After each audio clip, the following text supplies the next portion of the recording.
rappelle à toutes les personnes présentes que nous avons d'une part une excellente sono, pour une fois, pour laquelle nous remercions Nicolas de l'Union syndicale solidaire qui nous l'a amené, et nous sommes tous filmés par notre ami Bernard Henry, et donc que nous remercions lui aussi d'être là, fidèle à ces mobilisations. Merci. Et maintenant, je crois que c'est à Marie, si elle veut bien prendre le micro.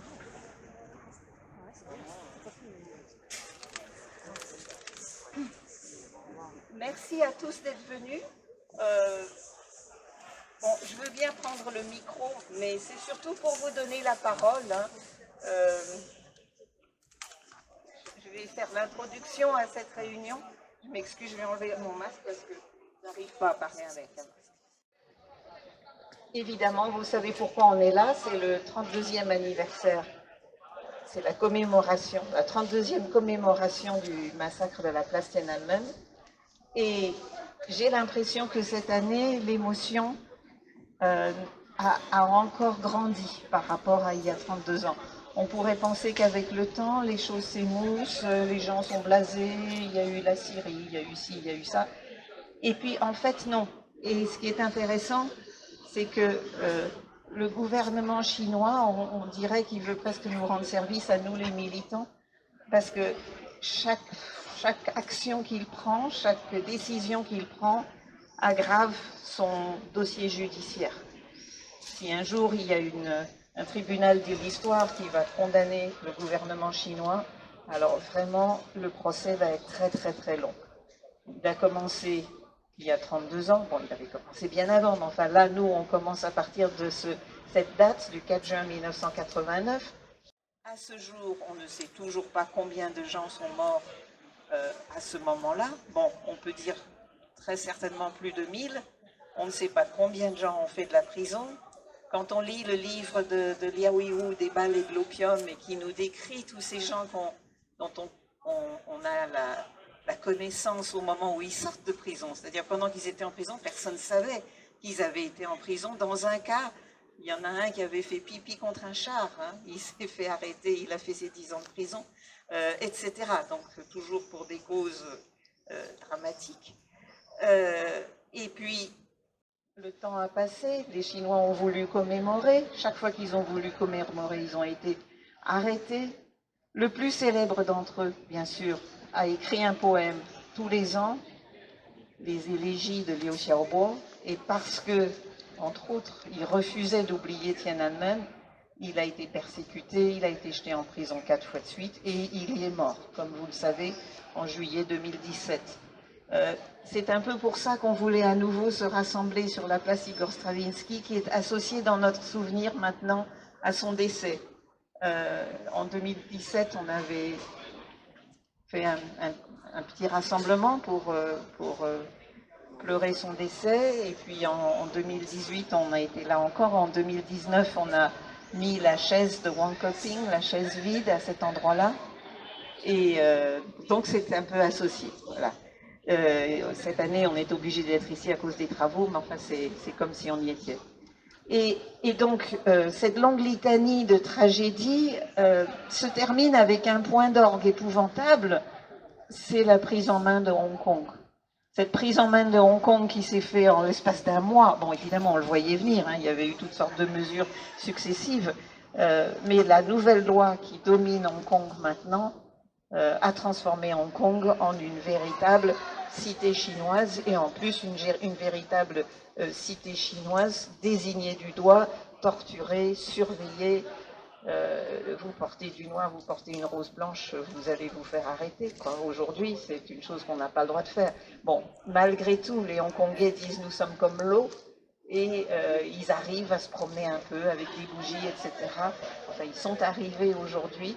Je ne sais pas combien vont être arrêtés. On entend parler de ces condamnations de prison qui nous brisent le cœur, parce que ce sont nos amis, les Hongkongais.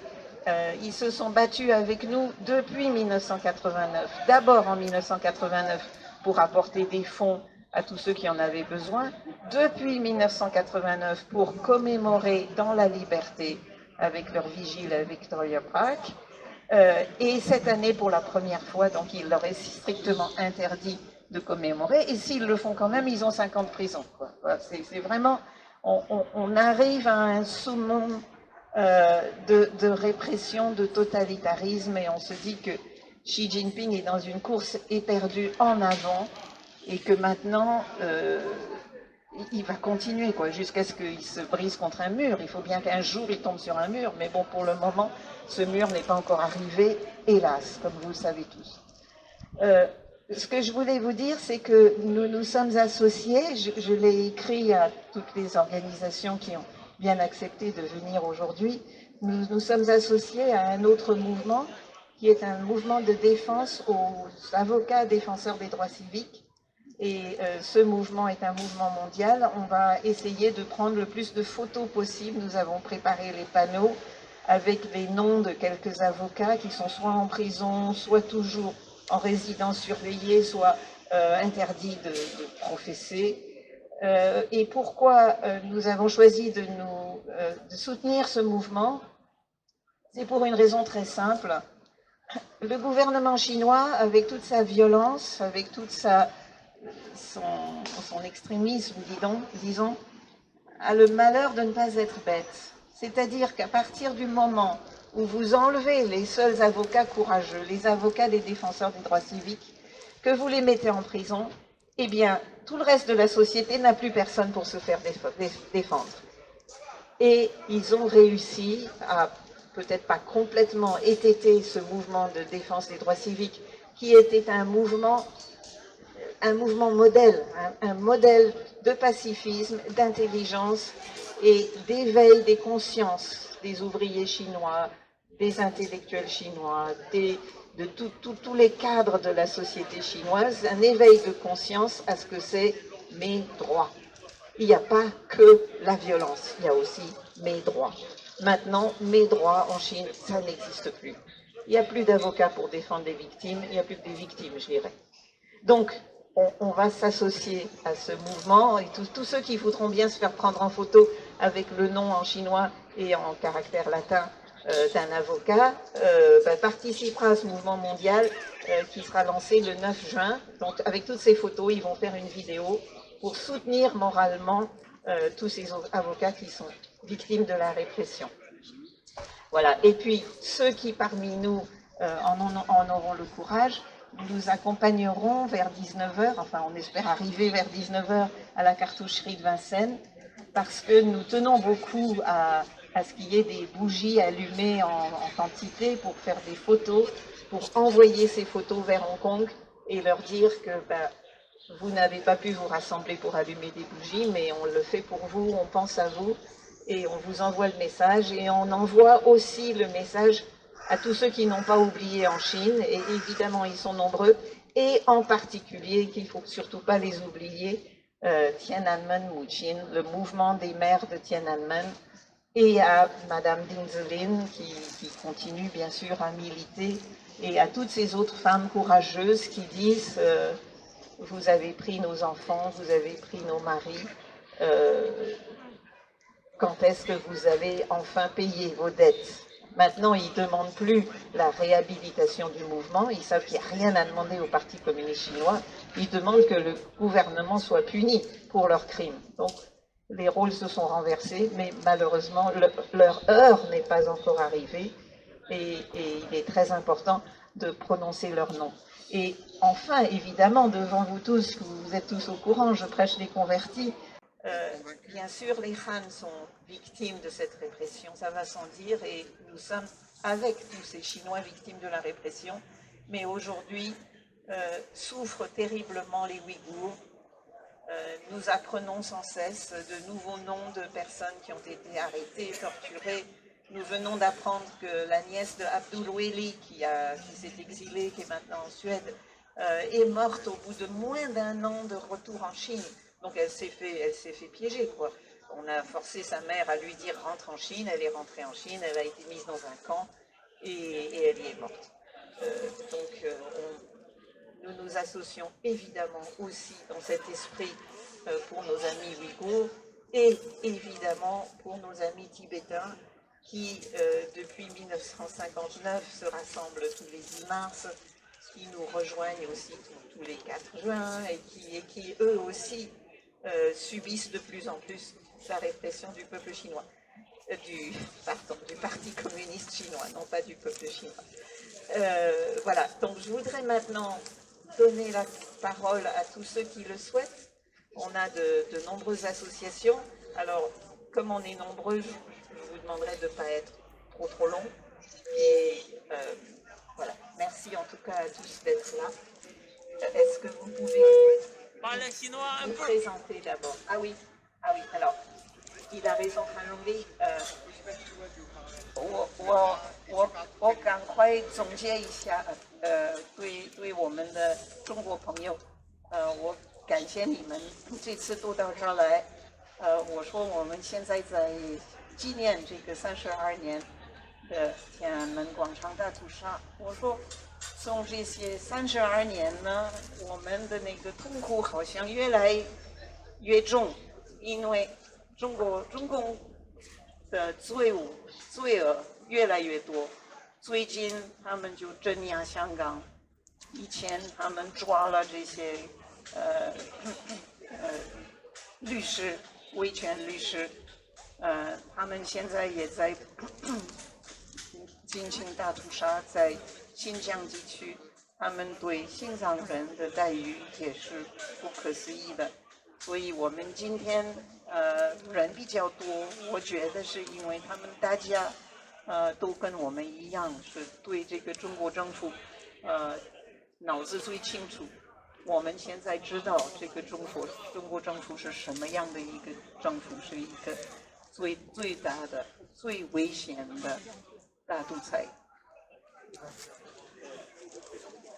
Donc, est-ce que je peux passer mon famille? Oui. Bonjour, donc je m'appelle Maxime et originellement je militais pour les Ouïghours réfugiés en France, mais je me suis senti obligé de faire un petit détour pour nos amis chinois et hongkongais et taïwanais parce que cela va de soi. Ce que je voulais vous dire, c'est que pour vous parler un peu du silence assourdissant de la classe politique française vis-à-vis des mémoires de Tiananmen, en 89, au moment de l'atroce qui s'est passé sur la place de Tiananmen, la répression par l'armée chinoise, on avait un président qu'on ne portait pas trop dans le cœur, qui s'appelait Tonton, ou Mitterrand, qui a quand même dit une phrase juste dans sa vie, qu'un peuple qui réprime sa jeunesse n'a pas d'avenir. Il avait tout à fait raison. Et on aurait attendu une meilleure réaction de la classe politique française jusqu'à maintenant pour dénoncer ces massacres. Et personnellement, je suis très inquiet et j'appelle une mobilisation citoyenne de tous les Français, de toutes les personnes, de toutes les origines ici présentes, par rapport au silence encore assourdissant de la classe politique française, d'un certain monsieur Emmanuel Macron, par rapport aux atrocités et aux violations des droits de l'homme en tout genre en Chine. Par exemple, entendre un certain Emmanuel Macron qui, le 26 septembre 2017, dans son discours de la Sorbonne, promettait de combattre au maximum les violations des droits de l'homme à travers le monde, et qui ensuite, peu de temps après, a défini le dictateur Xi Jinping ou Hitler comme un des plus grands leaders du monde, qui a pratiqué une politique des cadeaux, avec sa femme Brigitte Macron, première dame de France, étant allée inaugurer un panda aux eaux de Beauval, sans compter les 72 heures passées par Xi Jinping en France, dans 3 villes de France en 2019, plus les 72 heures passées par Macron à Shanghai, sans prononcer une seule fois les mots ouïghours et tibétains, sans protester pour Tiananmen, sans protester sans parler une seule fois des mémoires sans parler une seule fois des mémoires de Tiananmen et en mentionnant à peine Hong Kong, c'est scandaleux. Si la France est vraiment le pays des droits de l'homme, elle doit d'urgence revoir sa position et arrêter de pratiquer la politique de cadeau vis-à-vis de la Chine. Et quand je parle de Macron, je parle également de tous les politiques français qui sont sucrés à fond avec la Chine, comme notamment le plus célèbre et le plus gros d'entre eux, Jean-Pierre Raffarin, ou plutôt Jean-Pierre Raffa Mandarin, au point où on en est. Et voilà, quand le combat politique ne suffit plus, le combat citoyen doit prendre place, et franchement, personnellement, je compte sur tout le monde. Voilà. Bonjour, je m'appelle Albert Elskovic, je représente une association qui s'appelle Mémorial 98. Marie Holtzman a parlé tout à l'heure des Ouïghours, et je voudrais ici Elle a même mentionné la personne qui vient de mourir en Chine dans un camp. Vous avez vu peut-être que le quotidien Libération a fait une très belle enquête sur cette personne. Elle s'appelle Mirai Erkin. C'est une chercheuse d'origine ouïghour qui était réfugiée, enfin qui habitait au Japon, 29 ans. C'est une chercheuse d'origine ouïghour qui était réfugiée, enfin qui habitait au Japon, 29 ans, et qui est en effet la nièce d'un chercheur ouïghour très connu qui est réfugié en Norvège. Et elle a reçu, comme tant d'autres Ouïghours, des messages inquiétants de sa famille, lui disant « il faut absolument que tu reviennes nous voir, il y a des papiers ou je sais pas quoi », c'était assez confus. Et finalement, tout en sachant elle-même qu'elle s'embarquait dans quelque chose de terrible, elle est partie du Japon, elle a pris l'avion pour retourner en Chine.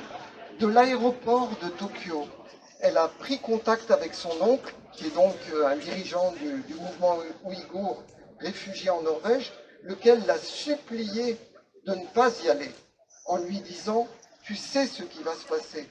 Et elle lui a répondu d'une manière, je ne sais pas si c'est du fatalisme ou quoi, en disant « c'est ma destinée, je ne peux pas être loin de mes parents, et si jamais je disparais, c'est terrible quand on le raconte, je voudrais qu'il y ait des pivoines rouges sur ma tombe ». Tout ça est raconté en détail dans Libération. Et donc, elle est retournée en Chine. Comme elle est rentrée chez ses parents, elle a senti qu'il se passait des choses terribles. Elle a fui de l'autre côté du pays, en Chine même. Et là-bas, les envoyés spéciaux de la police sont venus la chercher. Puis elle s'est réfugiée dans un hôpital. Enfin bon, c'est une fuite désespérée. Et finalement, elle a été internée dans un camp et elle est décédée. Donc elle est arrivée en Chine le 18 juin 2019 et elle est décédée le 20 décembre 2020 au centre de détention de Yan Bulak, près de Kashgar. Et elle demandait, comme je l'ai dit tout à l'heure, un bouquet de pivoines rouges sur sa tombe, puisqu'elle savait en quelque sorte ce qui allait lui arriver. Donc on peut penser à elle. Et son attitude et la dénonciation de cela contrastent quand même beaucoup avec, il a été fait mention des complicités ici, il y a une complicité qui est quand même très importante et un lobbyisme extrêmement important. D'ailleurs, il faudrait que toutes les organisations, associations travaillent là-dessus, pas juste sur la Chine, et je conclus, mais aussi sur les relais en France. C'est notamment la firme téléphonique Huawei qui recrute à tour de bras des lobbyistes, des influenceurs, des hommes politiques de tous les camps, de la droite, certains qui se réclamaient de la gauche, comme M. Jean-Marie Le Guen, ancien secrétaire d'État, qui siège maintenant au conseil d'administration de Huawei et qui prétend qu'il n'y a aucun problème. Et à l'inverse, et je conclurai là-dessus, un groupe de mathématiciens mené par Michel Brouet, le grand combattant des libertés en Russie, a demandé que les mathématiciens refusent d'aller travailler dans le centre mathématique que la firme Huawei a ouvert dans le 7e arrondissement, le centre Lagrange, financé par la firme chinoise, compte tenu de son rôle dans la répression des Ouïghours. Je crois qu'on peut saluer cette démarche de ces scientifiques et mathématiciens et physiciens qui appellent à ce boycott. Et je termine par un seul mot. Dans les soutiens de Huawei, il y a un député de Charente qui s'appelle Jérôme Lambert. Ce Jérôme Lambert, son nom me disait quelque chose. Je regarde vite fait, et cet homme-là, c'était aussi un des lobbyistes de Bachar el-Assad. Il a été en voyage en Syrie en 2015 et il a attaqué violemment à l'époque Hollande sur la politique à l'égard de la Syrie. Et donc on retrouve un peu des personnages comme ça qui sont prêts à se vendre au plus offrant, comme Thierry Mariani, tête de liste du RN. Au revoir. Borloo. bien sûr Borloo, Le Guen, tous ces gens-là qui sont prêts à se vendre au plus offrant pour leurs bénéfices et qui écrasent sous leur lobbyisme le sang qui coule en Chine actuellement. Merci. Merci Albert. Beaucoup d'émotions et beaucoup de choses. Je voudrais que notre éminence sinologue, monsieur Jean-Philippe Béjart, vienne parler, parce que c'est quand même lui qui a écrit le plus sur Tiananmen, c'est lui qui était ami avec Liu Xiaobo, c'est lui qui suit la politique chinoise avec une minutie extrême, donc j'aimerais avoir son sentiment sur la situation, et je lui donne la parole. Depuis le 4 juin 1989, on ne sait rien. Beaucoup de jeunes Chinois ne savent pas ce qui s'est passé parce que l'État a réussi à faire le blackout total sur un événement qui est l'un des événements les plus importants de l'histoire contemporaine de la Chine. Un moment où l'ensemble de la société urbaine s'est levé pour demander non pas de renverser le parti, mais simplement de pouvoir dialoguer avec les autorités. Les autorités ont répondu, alors il faut bien voir la vérité, hein. Le parti n'était pas uni, une partie du parti était prête à négocier, et c'est ce que l'on ne pardonne pas à ce mouvement. Il a failli provoquer une scission à l'intérieur du Parti communiste. Dans ces conditions, il était indispensable d'envoyer les chars. Et après avoir envoyé les chars, il fallait effacer l'événement. Et donc, très rapidement, quelques mois après qu'on ait appelé d'abord une tempête contre-révolutionnaire, puis ensuite d'abord une émeute contre-révolutionnaire, puis une tempête, et puis le silence. Et au fond, le Parti communiste a bien compris. Il faut faire le silence. Lorsque Xi Jinping est arrivé au pouvoir, il a annoncé 7 tabous. Parmi ces 7 tabous, il y en était un qui était, il est interdit de parler de l'histoire du parti. Aujourd'hui, le parti va fêter ses 100 ans et il n'est pas question que l'on parle d'une tâche qui est là. Or, ce qui se passait, et pourtant, les Chinois n'ont pas oublié. Liu Xiaobo, justement, a toujours vécu depuis 89, depuis qu'il était lui-même sur la place où il a passé plus d'1 mois, il a toujours vécu pour rappeler le souvenir de ce qu'il appelait les âmes errantes du 4 juin. Et lorsqu'il a eu le prix Nobel de la paix en 2010, il l'a dédié justement à ces âmes errantes. Il avait bien compris l'importance de ce mouvement, l'importance du sacrifice qui avait été fait par le peuple chinois, et il voulait absolument que ce sacrifice reste dans les mémoires. Il y avait un endroit où on commémorait le massacre du 4 juin. Depuis 1990, chaque année, à Victoria Park, le plus grand parc de l'île de Hong Kong, se réunissaient des dizaines de milliers de personnes. La dernière fois que la manifestation a été autorisée, en 2019, il y a eu 180 000 personnes à Victoria Park. C'est donc quelque chose d'extrêmement important. La veillée du 4 juin en est arrivée à devenir une forme de célébration, de commémoration qui est entrée dans le calendrier, j'allais dire presque le calendrier liturgique de Hong Kong. C'est-à-dire que c'est devenu un élément de l'identité hongkongaise. Les élections, la liberté de manifestation, la liberté d'expression, la liberté de publication. Et parmi celles-là, le 4 juin représentait un moment essentiel. L'année dernière, prenant prétexte du Covid, les autorités, pour la première fois, l'ont interdite. Malgré cela, 20 000 personnes se sont réunies à Victoria Park. Alors, on a adopté la loi sur la sécurité nationale. Et la loi sur la sécurité nationale prévoit que quiconque se rend coupable de sédition peut être condamné à la prison à vie. Les autorités policières de Hong Kong ont rappelé cette année que simplement arborer une bougie ou bien être habillé en noir autour de Victoria Park pouvait être considéré comme violant l'interdiction de la manifestation et peut-être violant la sécurité nationale.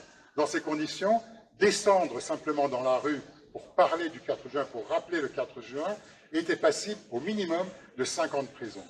Et bien, malgré cela, on a vu des gens se rendre autour de Causeway Bay, autour de Victoria Park, avec leur téléphone, avec la lumière de leur téléphone qui était allumée. Donc, bien sûr, le Parti communiste cherche à effacer cet événement. Mais à Hong Kong, il représente une forme un élément de l'identité de la population et de l'identité du système. Dans ces conditions, les gens ont cherché quand même à célébrer, à rappeler cet événement qui est essentiel dans l'histoire de la Chine. Aujourd'hui, il faut bien le dire, Xi Jinping triomphe. Nulle part sur le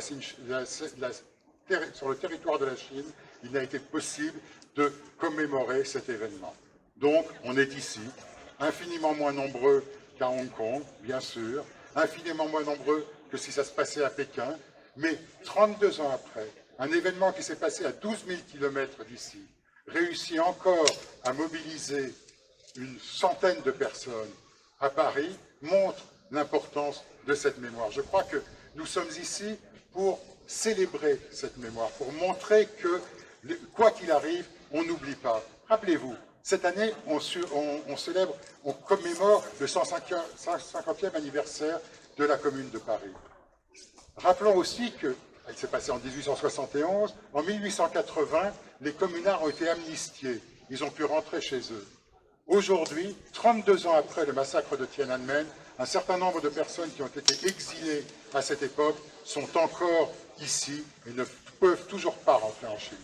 La semaine sanglante, nous savons combien de morts elle a fait. Or, le massacre de Tiananmen, nous ne savons rien. Le Parti communiste a remporté un grand succès en permettant d'effacer toute information sur cette mémoire. Mais nous sommes là pour continuer à dire, pour continuer à essayer de comprendre ce qui s'est passé, pour essayer de maintenir vivante la mémoire de cet événement. Je vous remercie.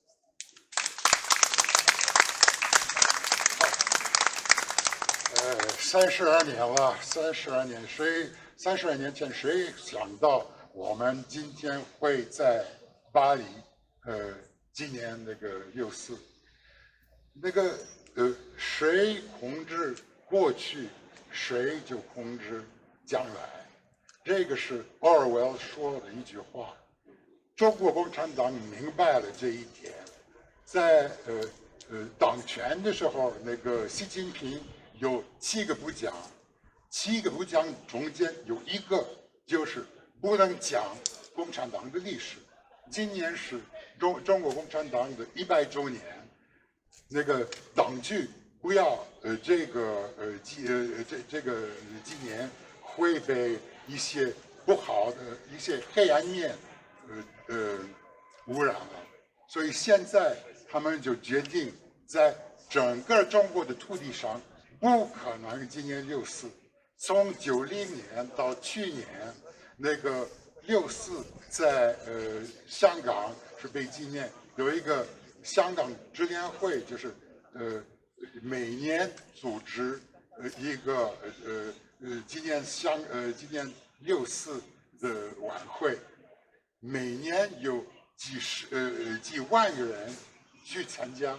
今年因为那个安全法就是变成了一个非法的活动，今年在维园有7000个警察去那儿控制，预防像今年6·4的人来到维园。哪怕是这样，还是有人去了，还是有人点了一个蜡烛。所以虽然那个现在共产党好像取得胜利了，现在在国内不可能纪念6·4，但是还有些在香港还有人这样做。我们这当然人不多，但是我们也是要维持那个6·4这个非常重要的事情的那个记忆。谢谢。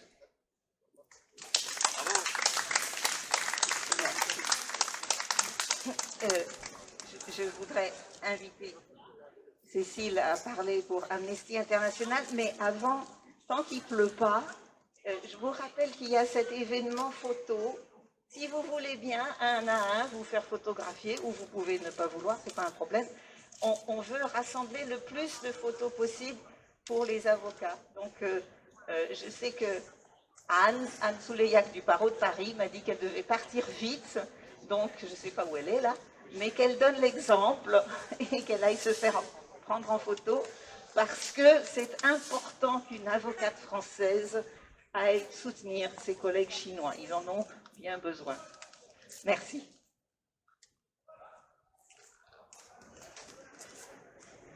Bonjour à tous et toutes. Donc, je suis Cécile Coudriou et je suis la présidente d'Amnesty International France. Notre mouvement, depuis exactement 60 ans, documente et dénonce les violations des droits humains partout dans le monde. Et finalement, au cœur de notre mission, il y a aussi cette lutte contre l'oubli, contre le silence. Et cela me paraît particulièrement important de le souligner quand il s'agit de la Chine, qui est passée maître dans l'art de la dissimulation et de la censure. Et c'est plus important encore quand on parle évidemment de Tiananmen et de ce que la Chine voudrait tellement continuer de nier et de plonger dans le noir et dans le silence.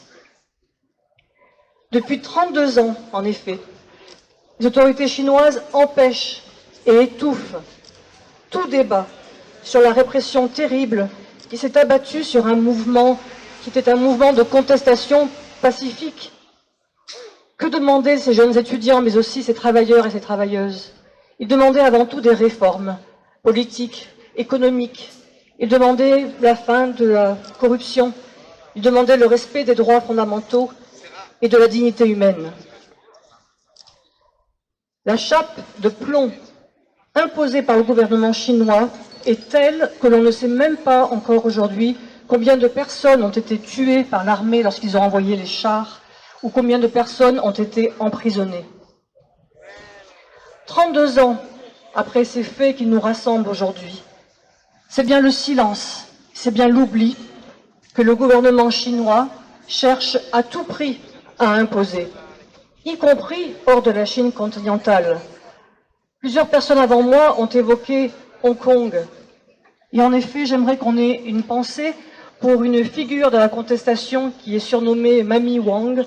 67 ans, elle a bravé l'interdiction de manifester à Hong Kong sous le prétexte de la pandémie. Bien commode encore à Hong Kong, tout rassemblement est jugé illégal. Malgré cela, elle a voulu manifester toute seule dans la rue et elle a été arrêtée pour cela. N'oublions pas non plus que l'an passé, déjà, des personnes avaient bravé cette interdiction et 24 d'entre elles sont encore aujourd'hui derrière les barreaux. Il est essentiel, vraiment essentiel, de faire vivre le souvenir de ce que la Chine veut nier et effacer de nos mémoires. Et il faut également mettre en lumière non seulement le passé, mais le bilan désastreux aujourd'hui encore de la Chine. En matière de droits humains, il est toujours aussi désastreux. Et Pékin ne cache même plus sa volonté de modeler les normes internationales en la matière et cherche même à les imposer hors de ses frontières. La répression s'abat sur tout individu considéré comme dissident, qu'il soit avocat, et je vous invite moi aussi à faire ces photos. Certains d'entre eux d'ailleurs sont défendus par Amnesty International, mais aussi parfois des journalistes ou des citoyens ordinaires comme vous et moi.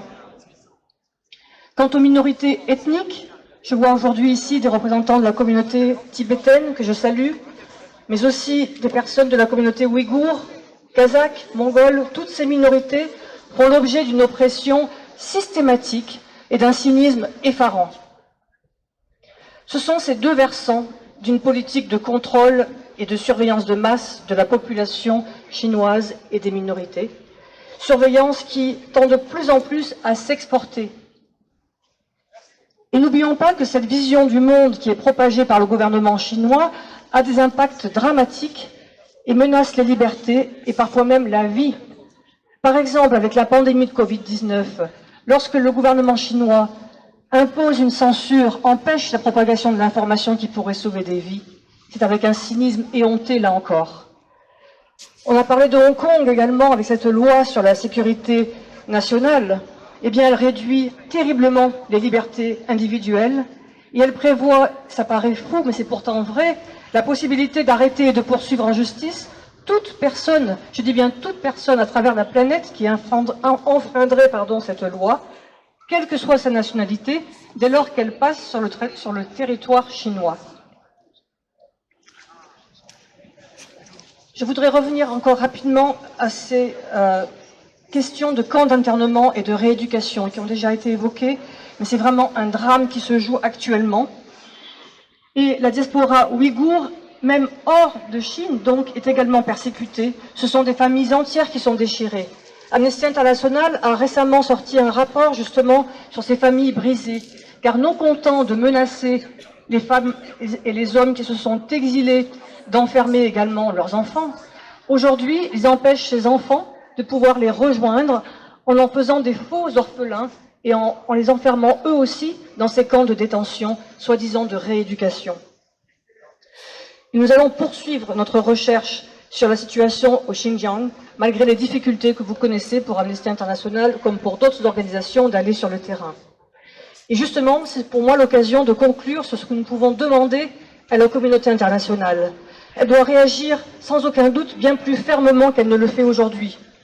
Elle doit se mobiliser pour exiger qu'une enquête indépendante puisse être réalisée dans la région de Xinjiang par des experts de l'ONU, des chercheurs, des journalistes.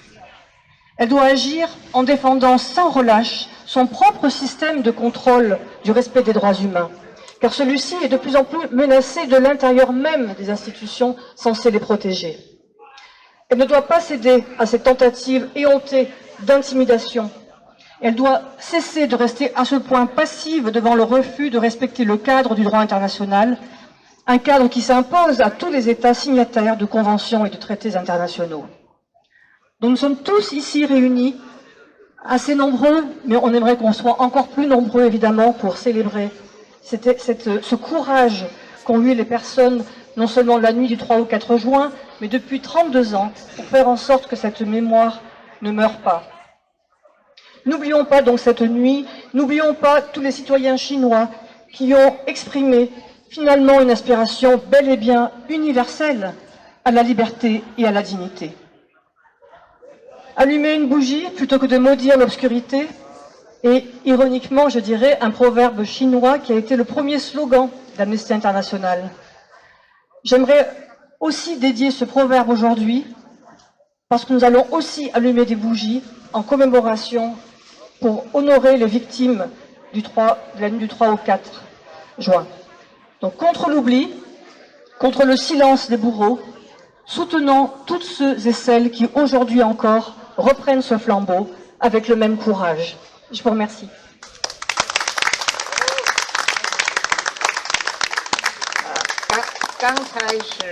Madame Cécile Coudriou 说话，她是法国国际特赦的代表人。她刚才就介绍这32年的纪念的意义，然后在新疆发生的事情，在中国各种各样的事情。然后她说，中国政府现在越来越怕说我们的道德观是正确的，你们的道德观我们要完全消灭掉，所以我支持他的话。他也觉得我们今天不少，但是还是不够，明年会更多。好，je voudrais donner la parole à Alain Bouc, s'il veut bien, parce qu'il avait des idées sur la question, et je serais heureuse de les entendre. Alain publie tous les mois un bulletin dans le groupe Chine de la Ligue des droits de l'homme. Allez sur le site et si vous voulez avoir une idée tous les mois de la situation en Chine, vous lisez son bulletin. Merci. Merci de la présentation. Oui, si vous permettez, je voudrais faire une remarque sur l'appellation le massacre de Tiananmen. Ça me tient depuis des années, mais Tiananmen, évidemment, on connaît parce que c'est Pékin, c'est la capitale et il y avait les bureaux de presse et il y avait les photographes, mais quand même, on a des informations que des gens de province ont entendues dans les agglomérations plus petites et pendant plusieurs jours des fusillades. Donc, Pékin, c'est une chose, le massacre de Tiananmen, c'est une chose, mais après tout, dans l'agglomération de Pékin, ça fait 2%, ou pas plus, ou enfin mettons 3%, de l'ensemble de la population chinoise. Et il est impensable que dans les 97% restants, il n'y ait pas eu de manifestation, d'agitation et que personne n'ait été ému. Donc je pense qu'il faut aussi, même si on sait encore moins de choses sur ce qui est passé en province, tenir compte des provinces. Et bien sûr, puisqu'on ne connaît pas les morts de Pékin, on connaît encore moins ce qui a pu se passer dans les provinces. Bon, ça c'est une observation sur le fond.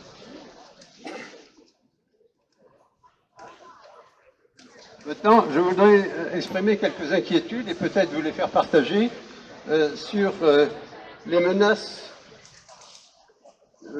qui pèsent sur nous et éventuellement sur les aveuglements occidentaux.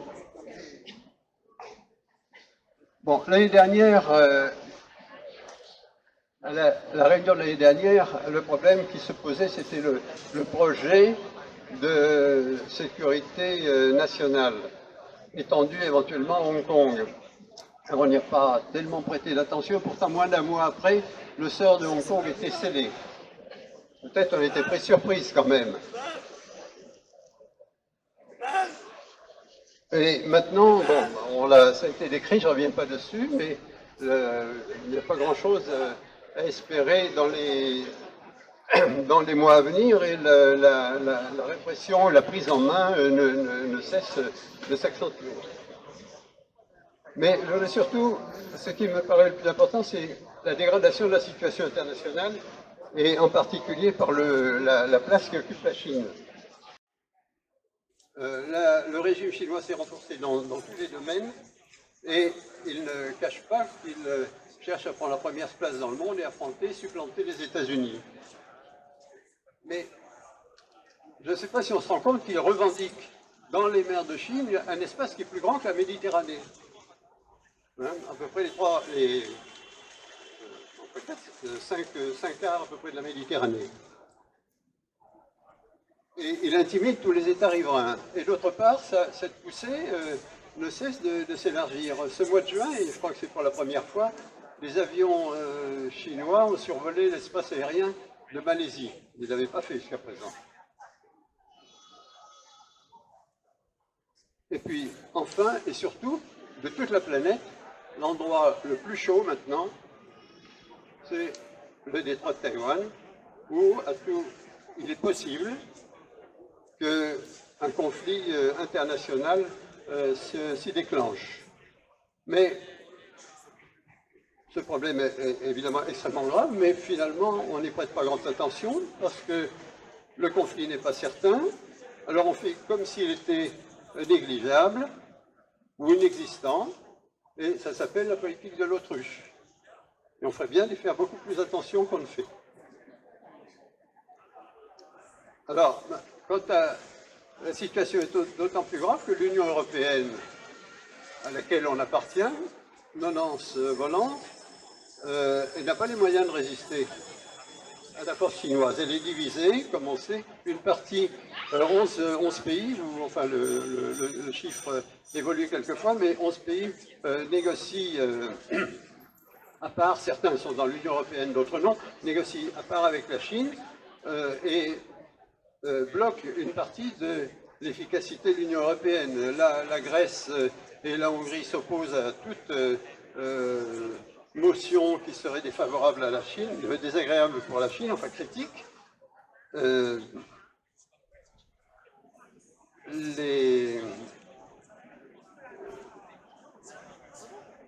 Si les dirigeants européens se sont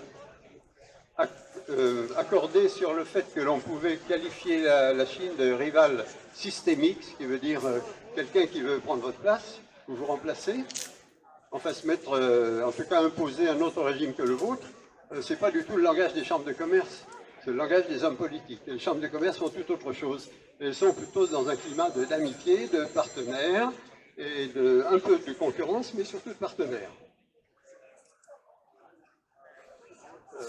Voilà, je résume. Bon, et bien alors je termine en disant qu'on devrait bien faire attention à la situation, l'évolution à l'intérieur des Nations Unies, parce que la Chine est en mesure maintenant d'obtenir des majorités de circonstances sur tel ou tel pays, parce qu'elle a de très bonnes relations avec un très grand nombre de dictatures et de pays non démocratiques, ce qui fait que l'équilibre international, et en particulier l'équilibre interne aux Nations Unies, peut être menacé assez rapidement. Bon, j'en termine ici.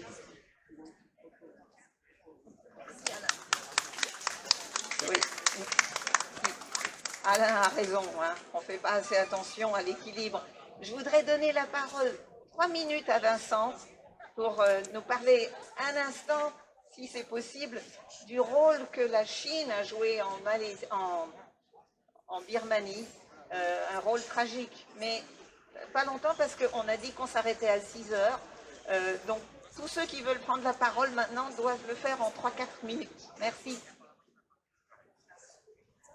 Bonjour à tous et toutes. Donc Vincent Brossel, j'ai travaillé à Reporters sans frontières et notamment plus particulièrement sur l'Asie. Donc je remplace un peu au pied levé Tin Tin Tar, qui est la présidente de la communauté birmane de France, qui voulait vous parler, et je crois que la Birmanie est un exemple, mais malheureusement il y en a bien d'autres en Asie du Sud-Est et même au-delà, de l'influence politique, économique, stratégique, militaire de la Chine dans un contexte comme celui du coup d'État. Depuis le 1er février, vous le savez, l'armée birmane a repris le pouvoir. Elle a mis en prison aujourd'hui plus de 4000 personnes, notamment à peu près tout le gouvernement qui était constitué autour de Aung San Suu Kyi. Elle a tué plus de 800 personnes, il y a plus de 300 000 déplacés. Et depuis le début de ce coup d'État, la Chine, dans son langage diplomatique, et vous pouvez aller vérifier sur l'agence Xinhua, la plus grande agence de propagande du monde, elle n'écrit que c'est un remaniement ministériel et il n'y a aucune information sur la répression.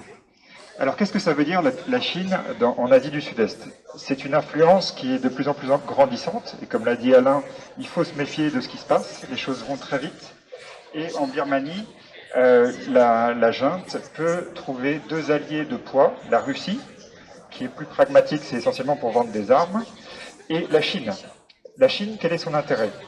D'abord, c'est un intérêt économique, puisqu'elle surexploite la forêt birmane, elle surexploite les mines de pierres précieuses, notamment de jade, qui depuis que la junte a repris le pouvoir tourne à 200%, c'est-à-dire que le trafic birmano-chinois augmente du fait du coup d'État et de la guerre civile qui est en train de se déclarer. Et c'est aussi, on peut l'estimer, un renforcement de leur alliance, puisqu'ils ont un gazoduc qui passe à travers la Birmanie. Et la Chine a averti que toute attaque contre ce pipeline serait une déclaration de guerre contre ses intérêts nationaux. Donc on voit à quel point un régime comme celui des généraux birmans, corrompu, dictatorial, complètement rétrograde, conservateur, raciste, ceux qui ont commis le massacre des Rohingyas, malgré ce qu'on a pu voir depuis l'extérieur, ce ne sont pas les cadres de la Ligue nationale pour la démocratie d'Aung San Suu Kyi, même s'ils ont été extrêmement ambigus sur cette situation, mais c'est les mêmes bataillons, notamment le 77e bataillon d'infanterie, qui est le plus fidèle au dictateur Min Aung Hlaing, qui a commis les massacres dans l'état du Rakhine contre les Rohingyas, et qui aujourd'hui est autour de Mandalay, une des villes qui a le plus manifesté contre la dictature. Donc on voit à quel point les pires dictateurs peuvent trouver un soutien sans faille auprès de la Chine, et ça montre à quel point nous devons être vigilants et surtout soutenir les peuples qui ont cette envie de libération vis-à-vis de la Chine. Voilà, donc vous pouvez retrouver le site de la communauté birmane de France, CBF, ou sinon Info Birmanie. Et évidemment, un dernier mot, on parle de la Chine, mais dans ce jeu très malheureux qui se joue en Birmanie, il y a aussi les intérêts occidentaux, notamment Total, notre fleuron national, qui est le plus premier pourvoyeur de fonds de la junte birmane. Merci beaucoup. Merci Marie. Oui, merci Vincent de nous rappeler ces tristes réalités. Je voudrais demander à Kenneth de venir parler un peu de Hong Kong. Et avant qu'il arrive, je vous signale juste qu'il y a un film qui sort le 9 juin qui s'appelle Un printemps à Hong Kong. et qui est un film très touchant et qui nous parle du conformisme chinois, et je vous le recommande. Merci Marc. Bonjour à tous et à tous. En fait, je parle non seulement en tant que comité pour la liberté à Hong Kong et aussi à HKF, mais aussi en tant que Hongkongaise, parce que cette année, en fait, on est totalement interdit à commémorer le massacre de Tiananmen. C'est la première fois que la répression est si forte, peut-être par le gouvernement hongkongais et aussi le chinois. Et là, aujourd'hui, ce matin, à Hong Kong, en fait, la fille qui a appelé la manif, le rassemblement, volontairement, qui s'appelle Tong Yichao, a été aussi arrêtée par la police. Et aussi, le Victoria Park a été totalement enfermé par la police. Tous les bougies sont interdits à Hong Kong. Mais en fait, à Hong Kong, on n'a pas encore abandonné. On a insisté à utiliser notre propre moyen pour commémorer le 4 juin. On ne veut pas, pour dire, le 35 mai dans le futur proche, et c'est pourquoi on insiste. On a utilisé tous les moyens pour cette résistance. Il y a beaucoup de monde qui ont allé où c'est cette église qui peuvent encore commémorer le 4 juin. Et aussi, il y a beaucoup de monde qui sont descendus dans la rue séparément pour allumer aussi leur portable, même si il y a aussi beaucoup de monde qui ont été arrêtés. Mais on va continuer. On ne va pas oublier ce jour-là. Enfin, je voudrais crier aussi des slogans en cantonais qu'on ne plus autorisé à Hong Kong cette année. Pas seulement pour les slogans de Zilen Hui, mais aussi les slogans du mouvement de hongkongais. 釋放民運人士，平反89民運，追究屠城責任，結束一黨專政，建設民主中國，國防香港，時代革命。Merci.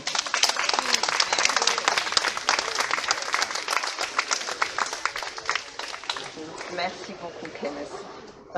J'avais deux candidats là qui voulaient parler. Maintenant, je ne sais pas où ils ont disparu. Alain, tu viens? Alain Denisot a défendu pendant très très longtemps les droits ouvriers en Chine. Et c'est aussi un ami de Li Keqiang, dont nous déplorons maintenant l'arrestation à Hong Kong avec beaucoup de tristesse. Merci. Pour situer la commission en Chine, je vous donne deux choses. En 1992, fin avril, nous avons manifesté sur la place Tiananmen avec 10 syndicalistes de pays étrangers et français pour la libération des prisonniers politiques arrêtés en 1989. Puis, quelques années plus tard, nous avons publié le livre de Ding Xining sur les premières victimes, le nom des premières victimes de la répression. Voilà, nous continuons ce travail aujourd'hui avec les droits ouvriers. La devise, c'est le droit à l'organisation des travailleurs ne connaît pas de frontières. Nous organisons des banquets tous les ans. En principe, le dernier banquet, c'était effectivement Li Keqiang. Je voudrais ici rendre hommage à tous ces militants, connus ou pas connus, comme le délégué des livreurs qui est en prison depuis le 26 février et dont personne n'a de nouvelles parce qu'il portait les revendications des livreurs de repas. Je voudrais ici aussi avoir une pensée pour notre ami, donc camarade Li Keqiang, qui n'est pas seulement un de ceux qui organisait la veillée du 4 juin à Hong Kong, mais qui est aussi le secrétaire général de la Confédération syndicale indépendante HKCTU. À ce titre, le mettre en prison, comme on a mis en prison la présidente de la Confédération, c'est interdire aux travailleurs de pouvoir se défendre alors qu'il y a des licenciements partout, aussi bien en Chine continentale qu'à Hong Kong. Donc nous poursuivons ce combat.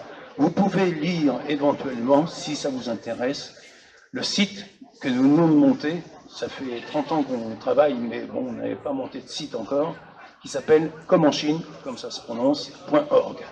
Voilà. Bon courage.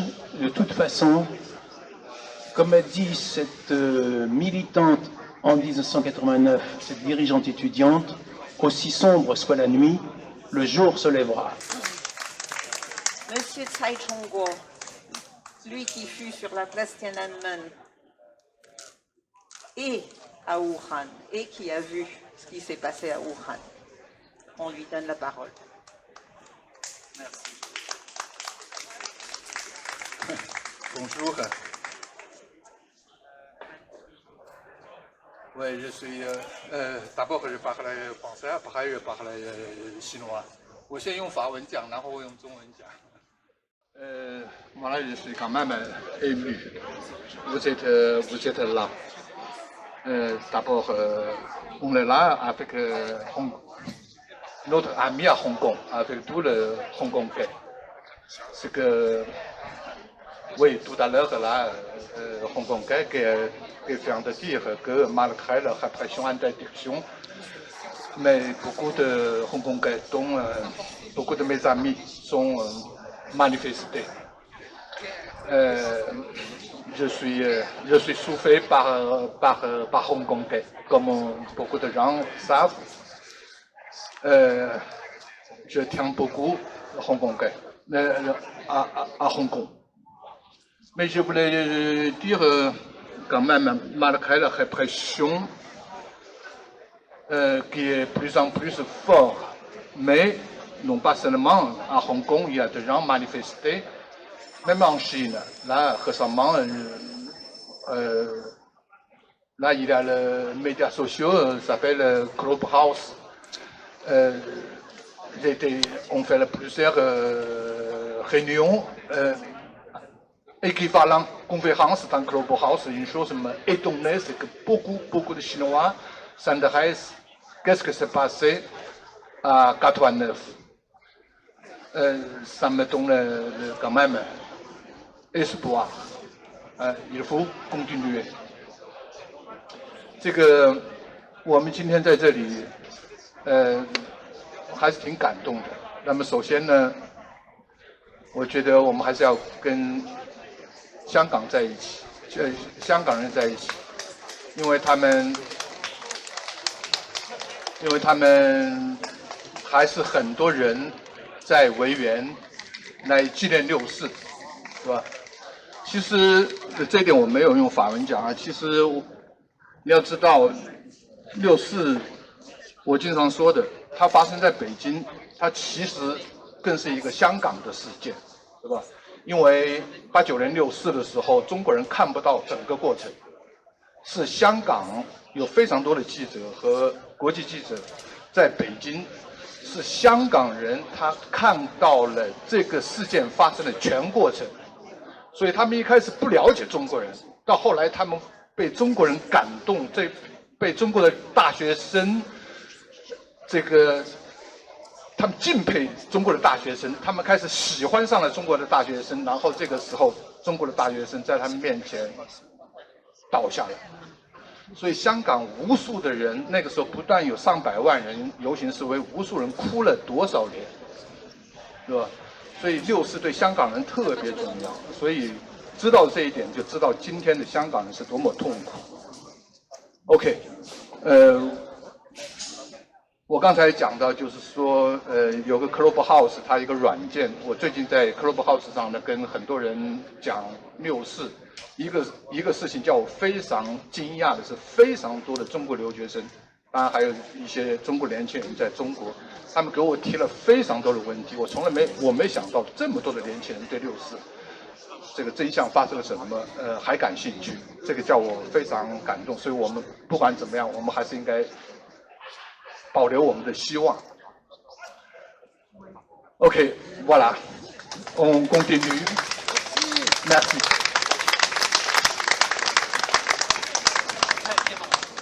Je voudrais demander à Thénam de dire 2 mots, s'il te plaît, parce que nous avons la présence d'un grand Tibétain, très fidèle à la cause et toujours modéré, pacifique, mais très précis dans ses propos.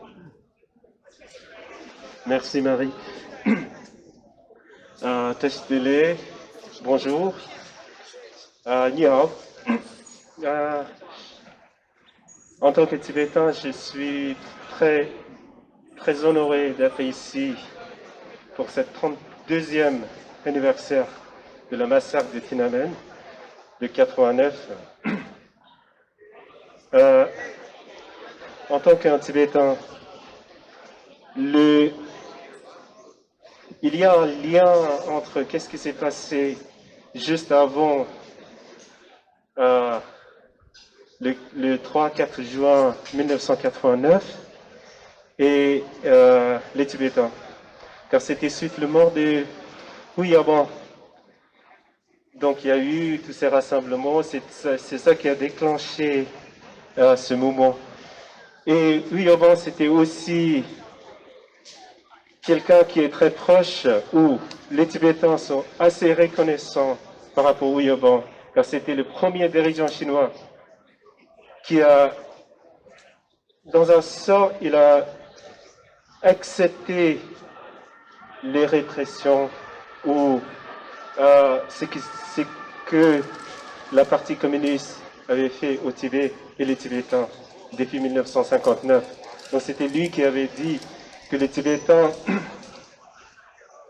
ont beaucoup plus souffert que ce qu'ils ont gagné depuis le 1959 jusqu'à c'était dans l'année 80.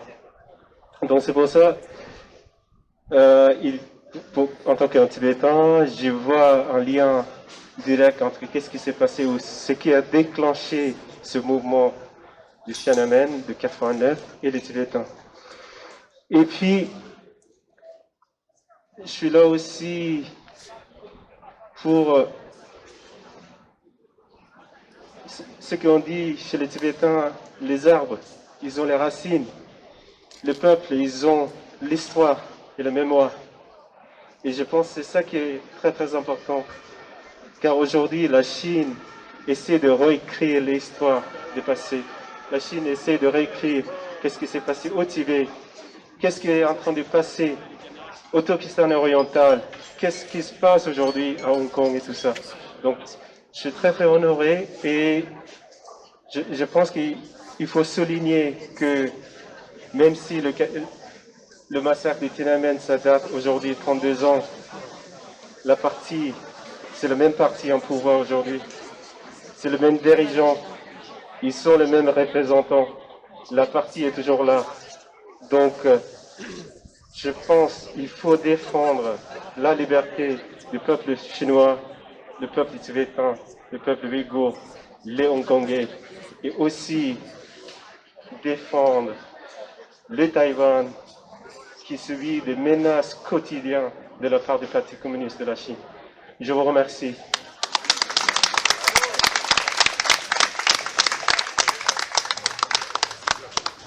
Merci beaucoup, Téna.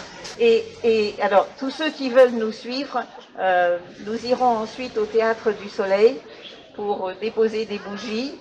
Alors, c'est un peu loin, il faut prendre le métro jusqu'au château de Vincennes, puis une navette. Mais voilà, vous êtes libre de venir avec nous si vous en avez le temps et l'énergie. Et il faudra qu'on se disperse donc au son de la chanson de Monsieur Song Zhengshi.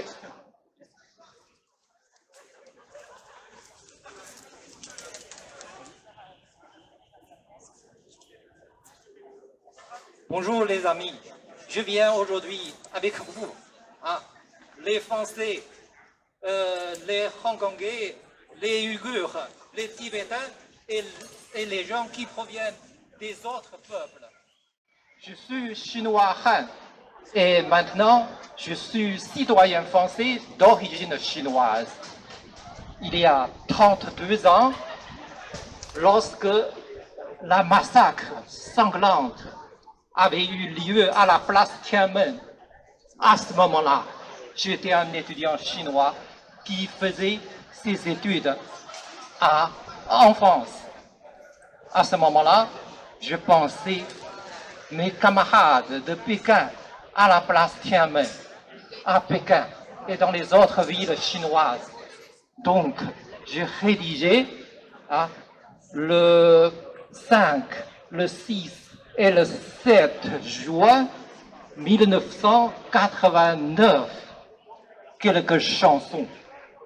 J'avais déjà chanté ces deux chansons à l'anniversaire de la place Tiananmen du 29e anniversaire. Donc aujourd'hui, je vais vous chanter aussi ces deux chansons. Avant de chanter ces deux chansons, je parlais un peu de moi, ma vie professionnelle. Je suis un prof de la science humaine et du chinois dans un établissement d'enseignement supérieur, l'Institut Mines Télécom. Donc, en février 2019, j'ai écrit une lettre ouverte à la direction de l'Institut pour demander d'arrêter la coopération ou la partenariat pour arrêter la coopération avec le partenariat de notre école, Huawei. Huawei est très connu à cause de ses activités du genre d'espionnage en France et dans d'autres pays de très nombreux. Donc voilà, et deuxièmement, j'ai ouvert à l'école une cours de sciences humaines intitulée « La pensée militaire de l'armée chinoise ». Je enseigne à mes étudiants, bien sûr, la composition de cette armée, marine, force aérienne, et surtout leur pensée. Comment il a fait des guerres dépassant toutes limites pour faire des guerres de biochimiques, préparer la guerre nucléaire, mais aujourd'hui menacer des citoyens français comme moi, seulement à cause de effectuer le principe de la liberté de parole sur un campus. Donc, il y a 32 ans, nous continuons notre lutte pour la démocratie de la Chine. Dans cette lutte, on est soutenu par plein de gens, surtout les Français comme vous. Par exemple, Madame Marie Haussmann et tous les autres. Je vous remercie en tant qu'un citoyen français d'origine chinoise. J'ai écrit quelque chose pour ceci, mais je vais continuer à écrire quelque chose pour le peuple hongkongais. J'ai déjà fait. J'espère un jour j'aurai écrit quelque chose pour le peuple tibétain et le peuple ouïghour. Donc, on ne parle pas trop longtemps. Maintenant, je commence à vous consacrer deux chansons que je rédigées juste le lendemain de la massacre de la place Tiananmen. Première chanson, 怀念天安门战友 mémorisation à mes camarades à la place Tiananmen. On prend le ton d'un étudiant chinois qui fait ses études en France, qui mémorise ses camarades à la place Tiananmen. Je commence. 你呀你有家难归。non, pas de... Ah oui. Pardon, excusez-moi, je suis un peu trop ému.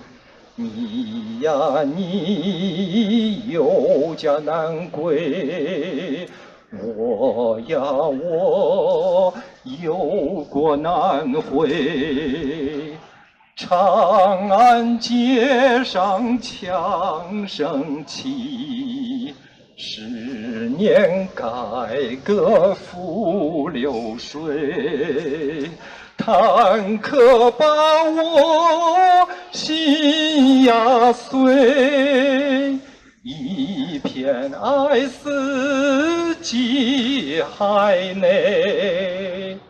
同学啊，战友啊，声声呼唤，声声泪，声声呼唤，声声泪。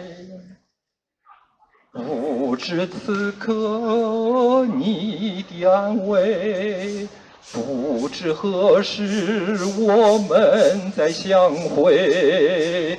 天安门前弹雨纷飞，鲜血染红了护城河水。受伤的同学已终生残废，殉难的烈士已尸骨成灰。苍天呐，大地呀，你说这是谁之罪？你说这是谁之罪？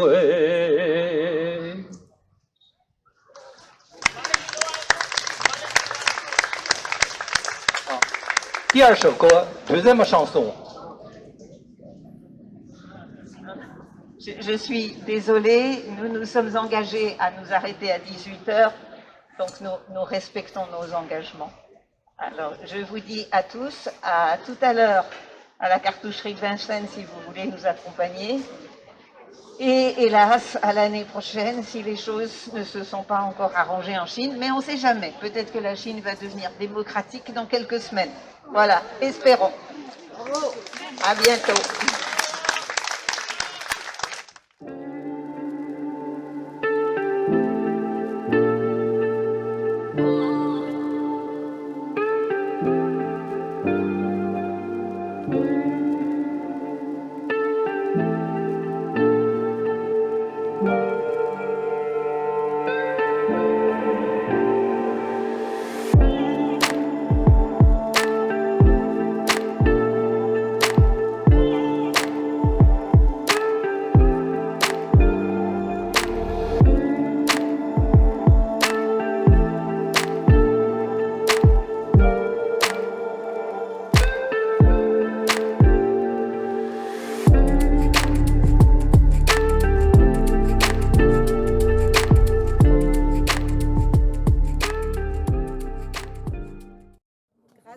Ami, la scène est filmée et enregistrée.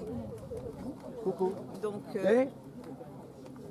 maintenant, je veux dire à ceux qui verront cette vidéo que nous sommes à la cartoucherie de Vincennes, que nous commémorons le 32e anniversaire du massacre de la place Tiananmen, comme on l'appelle, mais qui fut une répression au niveau du pays tout entier. Et nous commémorons aussi la mise en place de la chaise vide que Wang Keping a créée après la mort de Liu Xiaobo. Donc cette chaise vide a eu beaucoup d'aventures. Elle a essayé de trouver sa place un peu partout dans Paris et elle n'y est pas arrivée jusqu'au jour où j'ai raconté nos malheurs à Ariane, qui a dit très spontanément, il suffit de la mettre chez nous. Et c'était tellement simple et spontané que j'y ai pas cru. Et en fait, c'était vrai, parce que si Ariane dit quelque chose, c'est que c'est vrai. Et donc, la statue est arrivée, elle s'est installée et elle est toujours là.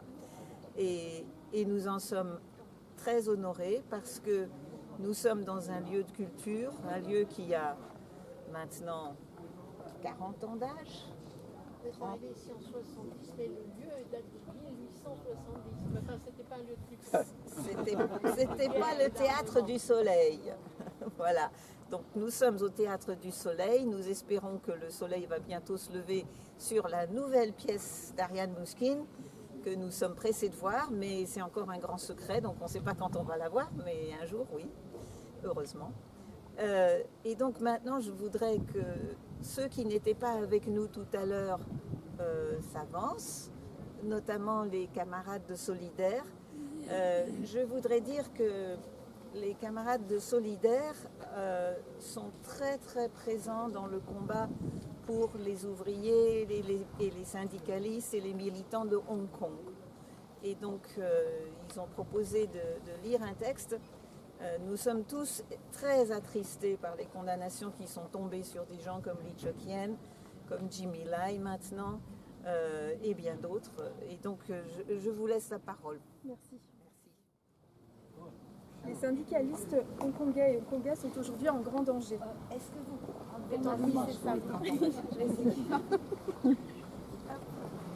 Les syndicalistes hongkongais sont aujourd'hui en grand danger, sont notamment emprisonnés la présidente Carole Ng, le secrétaire général Lee Chok-yen de la centrale HKCTU, la présidente Winnie Yu du syndicat du secteur hospitalier public HAEA, constitué dans la foulée du mouvement de 2019. Tous les trois risquent des peines pouvant aller jusqu'à la prison à vie. Face à l'ampleur de la répression concernant les fonctionnaires, un syndicat créé lors de la révolte de 2019 dans ce secteur du salariat s'est par ailleurs senti contraint de se dissoudre. Fondée en 1990, la centrale syndicale HKCTU puise une partie de ses racines dans la solidarité avec les manifestants et manifestantes de la place Tiananmen. Elle a toujours tenu une place centrale dans la commémoration de cet événement tragique. C'est une des raisons pour lesquelles ces militants et militantes sont aujourd'hui aussi sévèrement réprimés. Ce syndicat a publié le 1er juin la déclaration que je vais vous lire. Le 4 juin 1989, des chars et des soldats en armes ont déferlé sur la place Tiananmen de Pékin, écrasant par une répression sanglante les idéaux d'une génération entière à la recherche de la démocratie.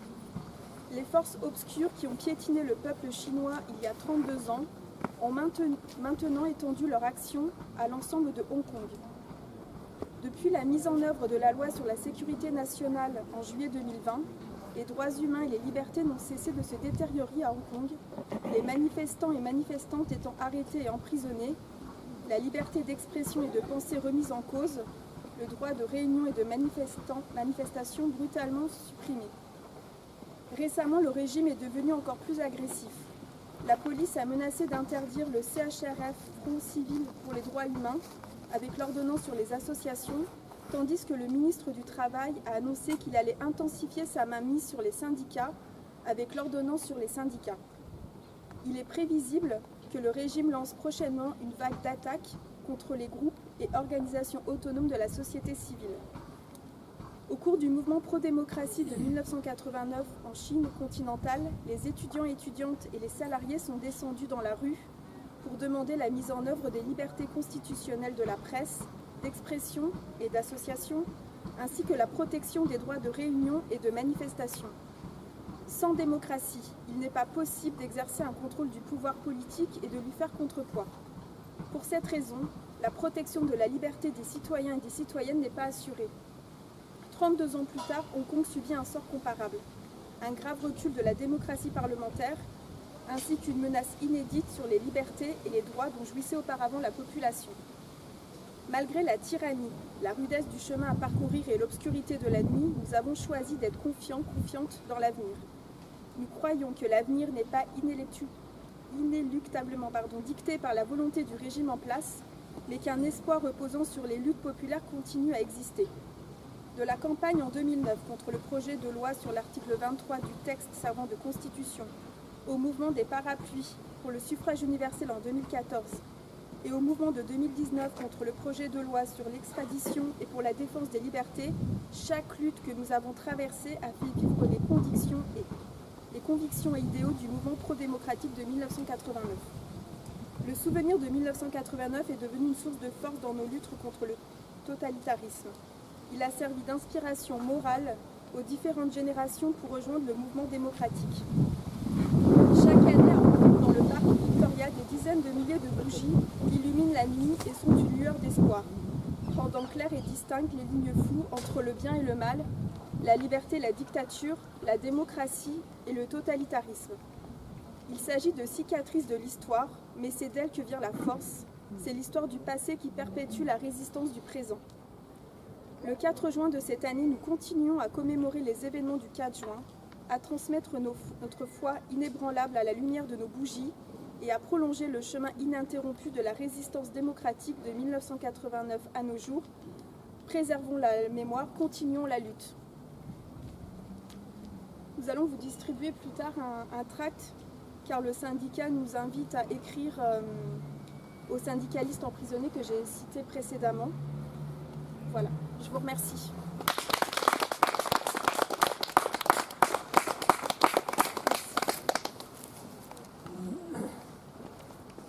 Est-ce que d'autres personnes souhaitent prendre la parole parmi vous? Est-ce que vous voulez nous raconter ce qui se passe à Pau avec le drapeau chinois? Il y a des fois, j'ai... Un peu soft. Hein. Je vais faire soft. Ouais, parce que si on ne fait pas soft, il peut être très décapant. J'habite près de Pau. Et depuis l'inauguration de l'Institut Confucius à Pau le 27 octobre 2019, on n'a pas arrêté, et même avant, j'avais interpellé M. François Bayrou, maire de Pau, président de la communauté d'agglomération et chef de parti du mouvement démocrate. Il avait fait 5 débats en début d'année 2019.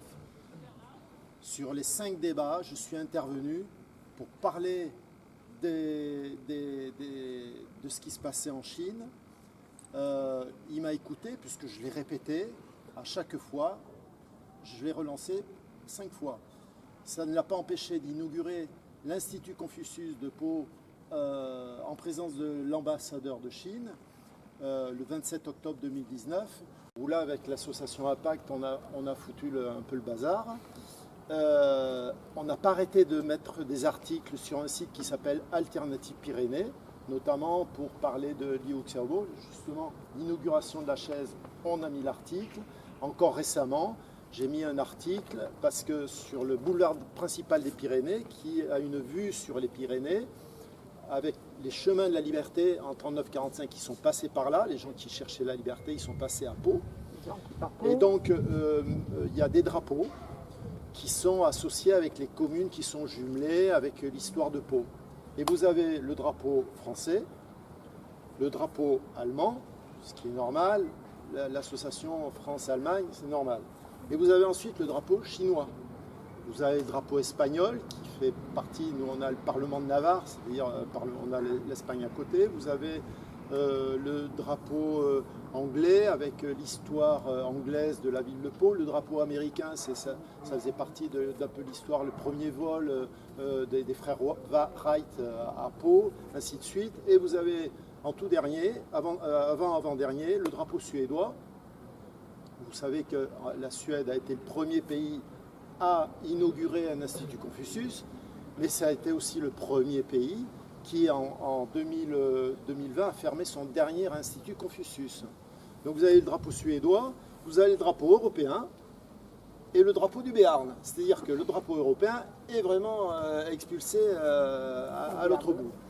Et donc j'ai demandé à un ami de passer ce matin pour voir si le drapeau chinois avait été au moins descendu, parce que moi je ne pouvais pas le faire, c'est impossible de le faire, il faut avoir une nacelle parce qu'ils ont bloqué les systèmes de filin. Donc mon ami m'a envoyé un SMS à 3h30 de l'après-midi en me disant non, ton drapeau chinois, il y est. Voilà ce qui se passe à Pau. Monsieur Bayrou est président du MoDem, Mouvement des démocrates. Là je parle aux Hongkongais. Et voilà comment on honore la démocratie. Hein. Et il se présente aussi chef de parti humaniste. Ça, c'est ce qu'il y a dans sa déclaration. Voilà. C'est écœurant, c'est abominable. Et je regrette que les élus d'opposition se sont tous tus, parce que j'ai envoyé des lettres aux élus d'opposition, je les ai rencontrés. La communauté d'agglomération, 31 maires, j'ai déposé un courrier l'année dernière à chacun des 31 maires. J'ai fait le tour des communes pour que le courrier vienne bien à la mairie. Hein. Ils se sont tous tus. Donc là, quand je vais être de retour, je vais faire un article très très court, particulièrement virulent sur cette manière c'est en fait, en résumé, c'est la République de Weimar qu'on assassine. La République de Weimar qui a été assassinée en 1933 par Hitler. C'est le résumé que je fais, moi, de ce qui se passe. Et les chefs de parti n'ont plus aucune conviction. Voilà, c'est le résumé que je fais. Il faut ajouter quelque chose. Parce que moi, je suis allée souvent à Pau. J'ai été invitée par les groupes de soutien au Tibet. Et à l'époque, donc c'était déjà il y a presque 20 ans, le drapeau tibétain flottait là, au milieu des drapeaux. C'était la précédente maire qui soutenait la cause du Tibet. Voilà, et Bayrou est arrivé et il a fait descendre le drapeau tibétain, on va malgré ça dans l'histoire. les cris d'orfraie que Parce que monsieur n'a pas cessé de pousser. Mais il est resté tellement longtemps le drapeau tibétain et c'était un peu la fierté des gens de Pau. Parce que voilà, c'était un engagement qu'il faisait pour une cause qui était juste. Et je trouve que là, Pau est un peu un symbole de la marche en arrière du peuple français. Parce que là, c'est bon, c'est les élus, mais c'est aussi le peuple français. Et c'est d'autant plus déplorable que Pau a été un lieu de passage vers la vallée d'As, vers le Somport, pour la liberté, avant que la deuxième partie de la France soit occupée. En 40-41, quand les Juifs, les aviateurs sont descendus, passaient entre autres par Pau, et puis ça s'appelait les chemins de la liberté. Et oui, pour vous dire, j'avais invité à Toulouse Harry Wu, président de la Laogai Research Foundation. Et c'est en 1995, j'avais été financé par Dominique Baudis. À l'époque, ils défendaient plus les droits de l'homme. J'avais été financé par Daniel Mitterrand, il y avait Noël Mamère, j'avais ma banque associative, le Crédit Mutuel, qui m'avait donné de l'argent pour faire venir Harry Wu. Et c'est là, en mars 1995, où j'avais appris qu'il y avait des prélèvements d'organes. Ça m'avait profondément choqué. Et quand le président John Zeming est venu à Toulouse en 1997, j'ai été manifesté avec 4 ou 5 personnes devant les usines d'Airbus. Je me suis fait arrêter avec 3 autres personnes. Et le commandant de police qui m'a arrêté, je lui ai dit, vous allez voir ce qu'ils vont faire, les Chinois. Ils vont vous copier un Airbus A320. C'était en 97. Ils vont vous copier un Airbus A320. Le commandant de police, il me dit, non, c'est impossible. 2005, il y a eu 5 avions Airbus A320 qui ont été livrés en Chine. Il y en a un qui a disparu jusqu'en 2014. Voilà. Et puis bon, c'est tout à l'avenant. Enfin, c'était des séries de mensonges. Voilà. Traduis un peu en chinois pour les... Ah oui, d'accord, oui. 这位先生他说，在法国南部的一个城市，名字叫坡。原来挂这个西藏的旗子，现在挂的是红色的共产党的旗子，现在的中国。所以他特别生气，因为他说坡这个城市就是代表自由的一个地方，现在就是对中共就是妥协了。Et dernière chose que je voulais dire, quand j'avais fait venir Harry, ça vous pourrez le traduire, quand j'avais fait venir Harry à Toulouse, en 1995, mars 1995, on a été dans des supermarchés. Il y a eu Leclerc, il y a eu Jiffy, et puis là, à un moment donné, il me dit, mais cette pincetto, elle vient d'un camp de rééducation, elle était à 17 francs 95. Et je lui dis, mais quand j'étais étudiant à l'école d'architecture de Toulouse, en 1971, il y avait les premières bonnes affaires des galeries, des nouvelles galeries, qui avaient lieu pendant 15 jours aux nouvelles galeries. Et j'avais acheté cette même pincetto en 1971, qui se retrouvait au même prix en 1995. Et quand il y a eu l'euro, eh ben, ils ont converti les francs en euros et c'était à 2 euros des poussières. Voilà, la France importe des produits issus des camps de rééducation depuis 1971. 他还加这个吴宏达曾经去过他这个城市，就他陪他去超级市场。吴宏达说啊，这个是劳改制成，这个是劳改生产，所以他说这些价钱就特别低。法国人不知道他们在买从劳改出来的一些产品。Oui, merci Marie. Marie m'a demandé, du coup je suis un grand admirateur de Marie sur tous les plans. Voilà, donc surtout pour toutes ces années d'engagement. Je suis personnellement très reconnaissant en tant que survivant de 89 et aussi pour la grande cause. Donc Marie m'a demandé tout à l'heure que je n'ai pas parlé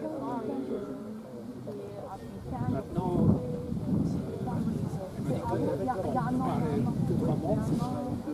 Bon, première chose, il y a 3 jours, je donnais une conférence pour une association de constitution italienne concernant la question de constitution et aussi de liberté d'expression en Chine. Je commence par une petite anecdote. Je pense que c'est très parlant.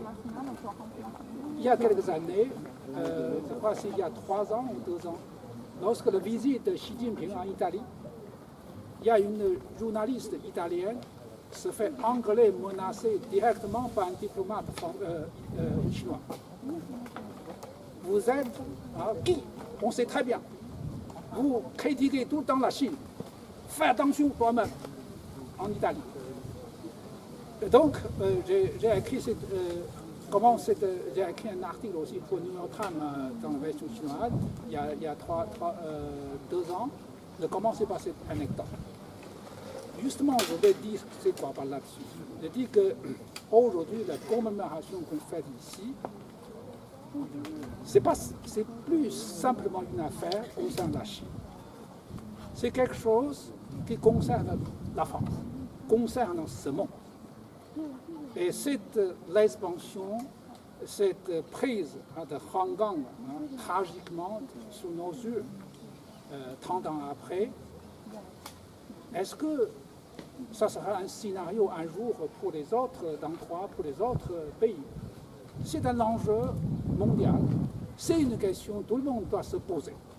C'est pour cette raison, je trouve que beaucoup des élites françaises, surtout des hommes politiques, restent ignorants, restent indifférents pour tout tas de raisons idéologiques aussi de gauche comme de droite. Il y a tous ces gens complaisants alors de la Chine, à part ça, comme partie d'un raisonnement différent. Je pense que c'est très grave. Et donc, je pense que ce genre de commémoration, c'est important, et ce n'est pas simplement maintenant pour la Chine, et aussi pour la démocratie, pour la liberté dans ce monde. On a pas mal, tout à l'heure, il y a la comparaison avec Hitler, Xi Jinping. Monsieur tout à l'heure parlait aussi de Weimar. Ça fait des années dans les articles. L'année dernière, dans l'article publié quand je suis rentré de Harvard, j'étais à visiting scholar là-bas, c'est quand je suis rentré, justement 2 jours après tomber la loi de sécurité à Hong Kong. J'ai écrit un article pour Le Monde dans lequel je dis que c'est le peuple européen, vous devez être plus sensible que n'importe quel peuple dans le monde parce que vous avez eu ce genre de passé. Regardez ce que se passe actuellement de ces dernières années, particulièrement sous Xi Jinping. Cette similitude, c'est frappant, d'accord? Concernant le territoire, concernant le camp, tout ce genre de choses. Donc, réveillez-vous, ok? Bon, je suis plutôt maintenant contente que dans l'ensemble, qu'on commence à prendre plus de conscience par rapport sur cette affaire, par exemple, de ce traité. Je suis contente que beaucoup de députés en train. Non, là, c'est que l'enjeu, la Chine n'est plus un pays lointain, extrême-orient. La Chine, c'est présent. La Chine est menaçante chez vous. Et tout ce genre de spectacle, est-ce qu'un jour, vous avez encore... Moi, j'ai déjà entendu certaines histoires d'autocensure, même en France. Donc, c'est ça que je veux dire. Ce genre de combat, ce genre de commémoration, il ne s'agit plus d'une affaire, ça se passe il y a 30 ans, parce que de 89, ça se passe quotidiennement en Chine, sous forme différente. La répression, mettre en prison, violation, c'est quelque chose de quotidien. Donc, C'est quelque chose de très important. Et là, je suis plutôt d'un côté triste de voir Hong Kong se trouve dans cette situation-là, mais en même temps, je suis plutôt content de constater que ces dernières années, ce réveil dans le monde, en Amérique, je viens de rentrer de l'Amérique, hein, c'est l'Amérique particulièrement forte, ce réveil. Hein. Sous Trump, je sais qu'en Europe, beaucoup de gens critiquent Trump, mais Trump, c'est une autre histoire, mais quand même, cette politique, il y a une continuité. D'ailleurs, maintenant, Biden, ce qu'il a fait, il n'y a pas de différence, même plus fort que Trump. Voilà, maintenant, l'enjeu, c'est pour les Européens. Okay? Et est-ce que les Européennes, parce qu'on voit très bien, Mme Merkel pourrait essayer de vendre quelques voitures plus, très très complaisante vis-à-vis de Pékin, ça pose problème. Hein? Ça vraiment pose problème. Et donc, M. Macron montre un peu son caractère, mais montre essaie aussi une solidarité avec Mme Merkel, c'est une autre solidarité. Ça pose problème. Hein? Ça pose problème. Il faut. Je pense que chacun de sa part, il faut qu'on se mobilise pour donner une pression pour les hommes politiques, pour faire comprendre à tout le monde. C'est un enjeu important, ça nous concerne tous. Voilà, merci beaucoup.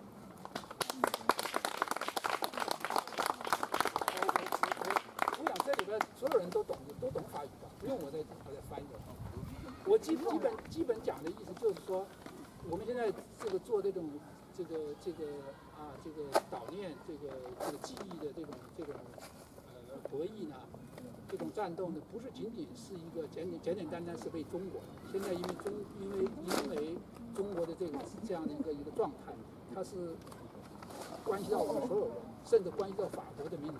因为我前天刚给意大利一个宪法协会做了一个演讲，我就开始的讲了一个故事，就是习近平到意大利访问的时候，一个中国的外交官公开的就在那儿威胁意大利一个女记者，说你是谁？我们非常清楚，你成天批评我们这个中国的文章，你当心，在意大利的土地上，一个中国的外交官能做这样的事情。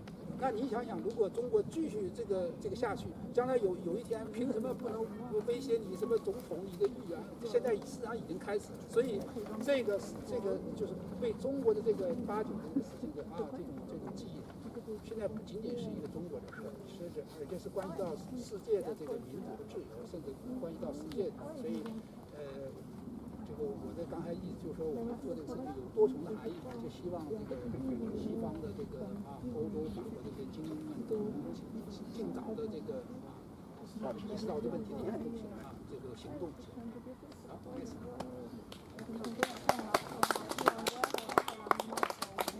J'ai oublié de présenter M.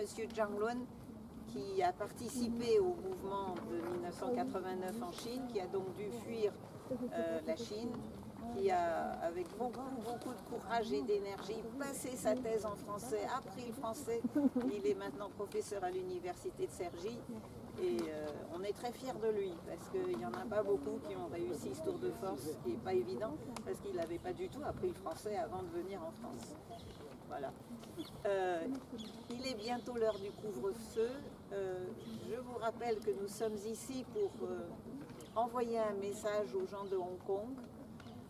Je fais juste une toute petite parenthèse. En 1997, quand Hong Kong est revenu à la Chine, on a tous espéré que ce serait Hong Kong qui contaminerait la Chine par la démocratie. Et maintenant, on voit que c'est la Chine qui a contaminé Hong Kong par la dictature. Et on a eu quelques réminiscences désagréables hein, quand on parle de Hitler, de Weimar, de ceci, de cela. Et personnellement, j'étais très hostile à ce genre de comparaison. Mais je crois qu'on peut dire maintenant que le gouvernement chinois est devenu un totalitarisme fasciste. Totalitarisme parce que absolument tout est surveillé, et fasciste parce que maintenant il désigne une ethnie pour la supprimer, objectivement. Infanticide, emprisonnement des élites. Ils disent qu'ils vont mettre les gens dans des camps d'éducation pour les former à de nouveaux métiers. mais ils mettent en prison des gens qui sont honoris causa de la Sorbonne, par exemple. Je ne vois pas très bien à quoi ils peuvent les former, qu'ils ne savent pas déjà. Voilà. Donc, je suis tout à fait d'accord avec ce que vient de dire Zhang Duan. La menace est maintenant planétaire et c'est à nous d'être aussi vigilants que possible et d'élever la conscience de nos élus. Nous avons maintenant 5 parlementaires européens qui ont été désignés par la vindicte chinoise, donc qui sont interdits de voyage en Chine, enfin bon, qui ont été insultés, etc. etc. Et ça, c'est une bonne chose, parce que du coup, les politiques français, allemands, etc., se réveillent, enfin. Hein, mais c'est un des nombreux coups de boutoir que nous envoie la Chine, et on est lent à réagir. Mais enfin bon, maintenant, ça commence. Donc je vous propose d'aller allumer des bougies quelque part pour qu'on puisse prendre la photo et envoyer ça à nos amis de Hong Kong. Et tout à l'heure, je vous disais qu'il y a un film qui va sortir là, le 9 juin qui s'appelle Un printemps à Hong Kong, qui n'a rien à voir avec les révolutions, mais qui est extrêmement touchant et qui montre un peu la difficile adaptation du monde chinois à l'ouverture, la tolérance, et malgré tout, il y a l'ouverture et la tolérance à Hong Kong, pas en Chine. Et merci à Ariane, merci beaucoup de nous recevoir, parce que la cartoucherie de Vincennes, c'est vraiment le lieu de la liberté en Chine.